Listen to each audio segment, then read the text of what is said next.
If you've been thinking about leaving Illinois, you're not alone. But before you pack up the house and start telling everyone you're done with the weather, the politics, and the taxes, first watch this video until the very end, because I talk to people every week who say they're leaving and then they run the numbers. They compare lifestyles, factor in schools, family, jobs, and daily convenience, and they either stay or they move and realize they didn't actually leave Illinois. They left a problem they didn't define. So in this video, I'm breaking down what's really pushing people out, what's pulling people to stay, and how to make a smart decision, not an emotional one. And of course, we're going to be talking about taxes, because I have a feeling the comments on this video are going to explode with opinions, but we're also going to talk about the stuff most Illinois is doomed videos ignore: income, home appreciation, commuting math, and quality of life. And by the end of this video, you'll know if leaving Illinois is actually the move for you, or if you just need a different zip code within Illinois. Let's get into it. There are usually three main reasons people say they're leaving Illinois. Number one, taxes. Property tax, sales tax, and income tax get people fired up, especially for retirees and business owners. Number two, politics and policy. Regardless of your political stance, perception drives moves, but the fact Illinois has a budget deficit of a couple $2 billion and pensions ingrained into the Illinois state constitution, I'm pretty certain I know what the proposed solution will be from our elected officials in the years to come. And number three, lifestyle. Chicagoland traffic, unfavorable weather, and the feeling that I could get more house for a fraction of the price somewhere else. These are all legitimate concerns, but here's the twist. Most people don't leave because of one thing. They leave because they feel squeezed. They want breathing room for their wallets and their lifestyle. So the smarter question isn't, should I leave Illinois? It's, where am I feeling squeezed, and what change actually fixes that? Because leaving might fix one problem, but it also might create three new ones you didn't plan for. Let's talk about emotions for a minute. A lot of people hit a tipping point where they say, I'm done, I'm out. But that really isn't a strategy, and it's more of a feeling. And feelings are great, don't get me wrong, until they cost you a small fortune. I've seen people sell their home here, move to a lower tax state, and then the reality hits. Wages are lower, insurance is higher, utilities are brutal, and the schools, well, they're just not what they were assumed to be. Suddenly, they aren't saving as much as they actually thought they were, they're just far away from family and their favorite pizza. Oh, and on top of that, they usually don't account for the natural disasters, the creepy crawlies, and the crazy hot weather, and now they're not getting ahead like they thought they would, nor having as much fun as they would like to have. So we're going to replace I'm done with a guide to help you decide if moving is what's best for yourself and your family. Now, before you do anything difficult like moving all of your stuff, defining your why and really figuring out the reason that's causing you to move is a great starting point. Is it a different pace of life you're looking for? Is it a fresh start, cost of living, better weather, or being closer to family? So depending on your answer, the solution changes, and sometimes the solution is just moving within the state. Because Illinois is not one lifestyle. Chicago is not the collar suburbs, and the collar burbs are not the far out suburbs. Your experience changes based on where you plant your flag. And that experience could be your tax bill. Property taxes are one of the go-to pain points here in Illinois, but the real conversation should be total cost of living and total return, because taxes are a cost, but your home value growth is a return. So the question isn't, are taxes higher here? The question is, what do I get for it, and what do I give up if I leave? In many Chicago suburbs, you are paying higher property taxes, but you're also buying into high-demand school districts, a strong resale market, job access across a massive major metropolitan area, transportation infrastructure, and amenities that keep values stable like parks and recreation. People call me from watching my videos every single week, and we have the tax conversation on virtually every single call. And it flows with the caller telling me taxes are so much lower where they are currently living, and my response is usually something along the lines of, how are the schools, parks, and services in your area? And almost every time they respond, terrible. We send the kids to private school and pay a small fortune in tuition, and the parks are absolutely awful, recreation is non-existent, there aren't many things to do for ourselves and the family. Now, I'm not saying taxes don't matter. They actually do. But if you move somewhere cheaper and your home appreciation stalls or your job options shrink, you might not come out ahead like you thought you were. So if taxes are your number one reason for leaving, here's the right way to evaluate it. Compare your annual taxes, insurance, utilities, commuting costs, and your income, not just your property tax line item, because a cheap house plus 2 hours of commuting is not cheap.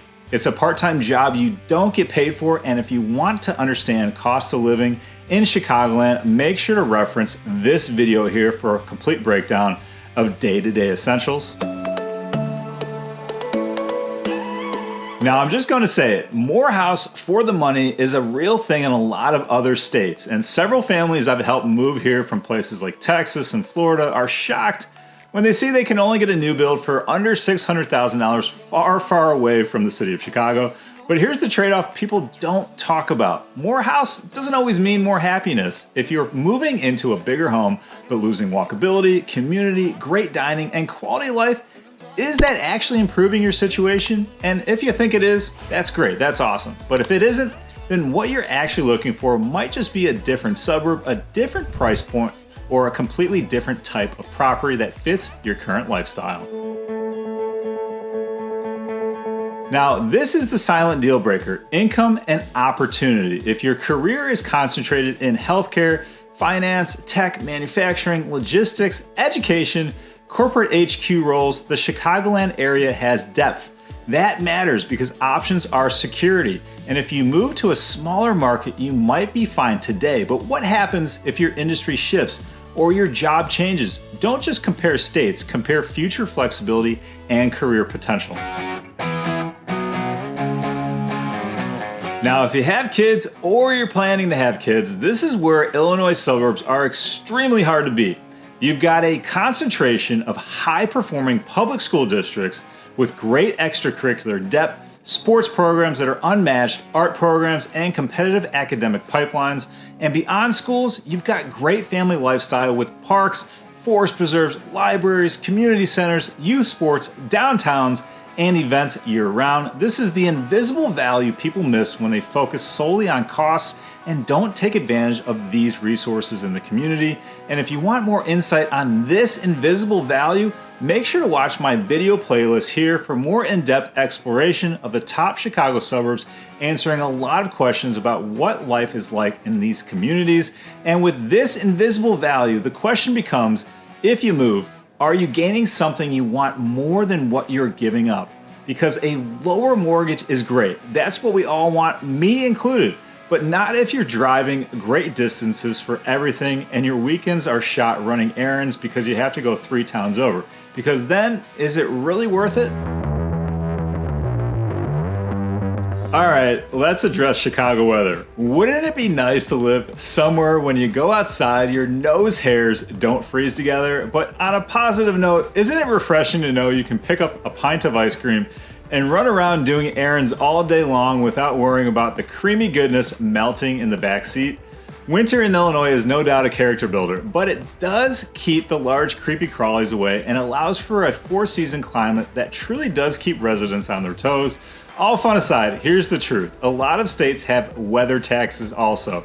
Some have extreme heat, some have hurricanes, others have wildfire smoke, flooding, droughts, and the insurance premiums are so crazy it will make you miss Illinois immediately. So don't just say, I want better weather. Say, which weather problem do I prefer living with? Because every region has its own thing. And for a lot of people, the Illinois trade-off is cold winters, but beautiful Chicago summers, consistent rainfall allowing for greenery everywhere, and fall colors that are truly nature's gift to this world. Here's what people underestimate about the Chicagoland area. You can absolutely design your lifestyle here. And I just did an entire video comparing downtown Chicago to downtown suburbs, which you can watch right here. But if you want that quiet life with walkable downtown living and Metro train access to your big city career, you can absolutely have that. Beautiful homes with a nice backyard, friendly neighbors, top schools, and kids running around without having to worry. You can have that here too.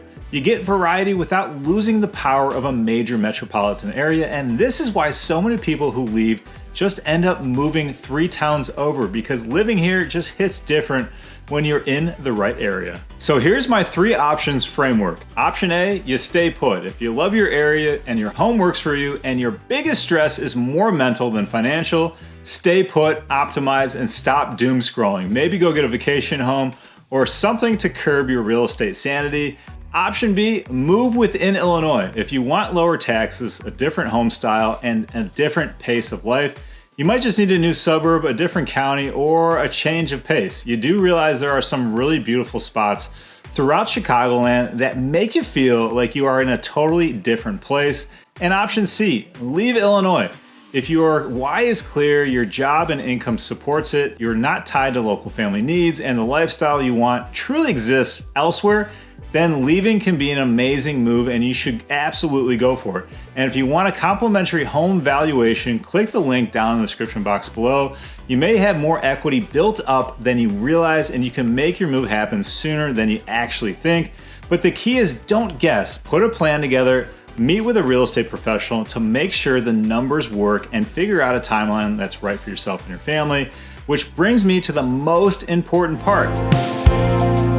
Because the right move is the one that matches your goals and what you're trying to accomplish. If you want more space, a different pace, and you're excited about building a new life elsewhere, that's definitely what you should absolutely do.